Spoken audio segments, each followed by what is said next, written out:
И вот так вот мы катаемся на коньках все вместе.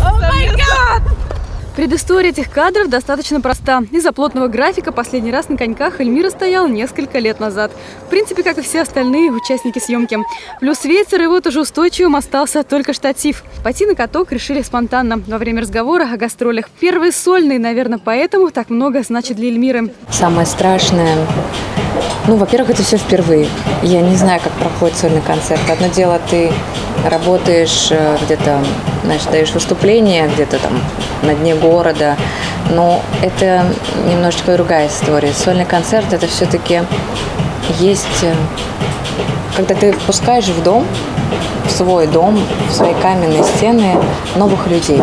И ты хочешь с ними поделиться своей жизнью, своими мыслями, своими эмоциями. И это, я считаю, момент откровения.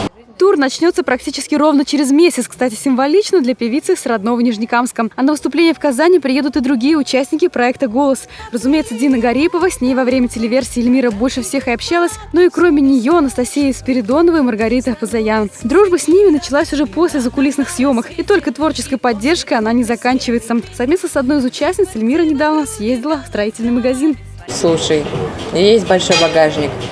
Есть. Пожалуйста, давай приедем. Я говорю, давай. Вот мы вместе с ней поехали, загружали этот декоративный кирпич. Чуть-чуть моя лепта была внесена в ее ремонт. Вот именно после этого разговора о физическом труде и пошли разговоры о спорте. А потом все вместе решили покататься на коньках. 37-й, 38-й размер. Будьте так добры. Коньки на прокат зашнуровали, казалось бы, уже на льду, но по дороге получилась спонтанная фотосессия. Пару кадров и, наконец, первые шаги. Правда, только покататься не получилось.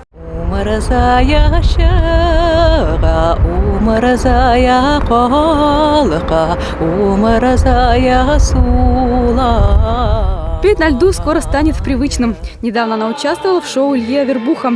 Услышать же вживую Эльмиру на собственном концерте казанцы смогут уже 31 марта. Ксения Берг, Артур Юрасов. Новости на Первом городском.